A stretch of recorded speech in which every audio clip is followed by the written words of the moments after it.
Here's something strange about your body. You are not actually hairless. Run your hand over your arm. You're covered in hair. You have roughly as many follicles as a chimpanzee. We didn't lose our hair at all. We shrank it. And the reason we did turned humans into the sweatiest, best cooled endurance animal that has ever lived. Let's start with why fur exists in the first place. For almost every mammal, a coat of fur is survival equipment. It traps a layer of air against the skin and it holds body heat in, a built-in blanket you never take off. Your dog has it. Every monkey has it. Our own ancestors had it. On a cold night, fur is the difference between living and freezing, so losing it should be a catastrophe. And here's the twist most people get wrong. We didn't actually lose it. Look closely at your skin and you'll find it. Thousands of tiny, pale, near-invisible hairs covering almost your entire body. Count the follicles, and we have about the same density as a chimpanzee. The follicles never went away. What changed is that our hair got shorter, finer, and thinner, until a thick coat became a barely there fuzz. We didn't go bald. We turned the volume of our fur almost all the way down. Which raises the real question, why would a mammal quietly switch off its own blanket? The answer is heat. Picture our ancestors moving out of the shady forest and onto the open African grassland. No canopy, no shade, just relentless sun and long distances to cover. And on top of that, we were doing two things that generate enormous heat: walking and running upright for hours, and growing a brain that burns a fifth of our energy and cooks easily if it gets too hot. A thick fur coat out there isn't a blanket anymore. It's an oven. Trap heat against the body of an animal that's already overheating from the inside, and you get a creature that collapses. Our ancestors needed to dump heat fast, and fur was in the way. So evolution reached for a radically different cooling system.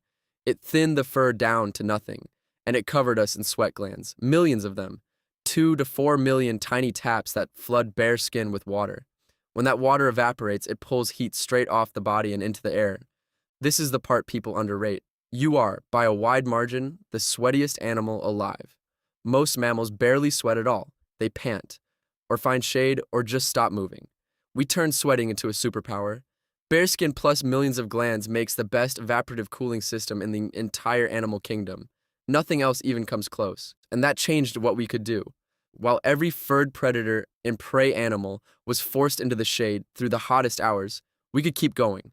We could hunt at noon, when nothing else dared to move. Some researchers think this let early humans run animals down over hours, not by being faster, but by refusing to overheat until the fur-covered animal did. Steady, sweating, relentless. The prey drops. We don't. And there's a quieter payoff. All that cooling kept the one organ that overheats most easily, the brain, safe enough to keep growing. A naked, sweating body may have been part of what let our ancestors afford a bigger, hungrier, more powerful mind. But here's the fascinating part. We didn't strip completely. We kept hair in a few very specific places.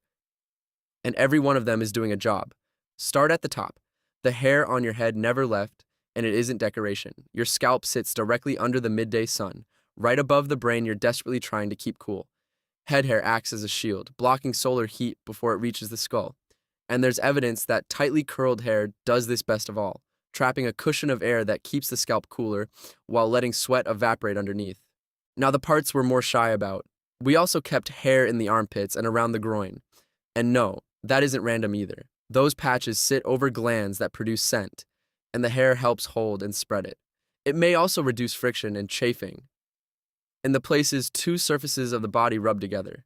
Even the fur we're most embarrassed by was kept for a reason. Of course, going bare came with a bill.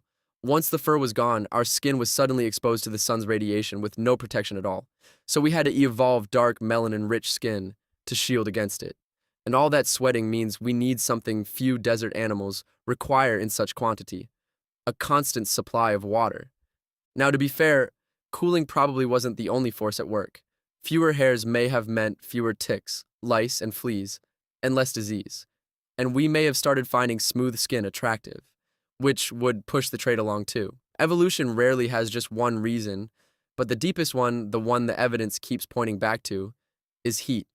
Which leaves us here, a naked ape that still sweats buckets in a gym its ancestors could never have imagined. cooling a body built to chase antelope across a savannah, and spending fortunes to remove the last few patches of hair evolution fought to keep.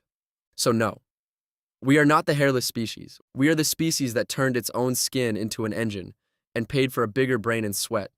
The next time you're dripping and miserable in the heat, remember, that discomfort is a 2 million-year-old superpower, still doing exactly what it was built to do. If this changed how you see your own skin, subscribe. Every week we dig up the ancient reasons behind the things you do without thinking, because the strangest part of being human is how much of it you never chose.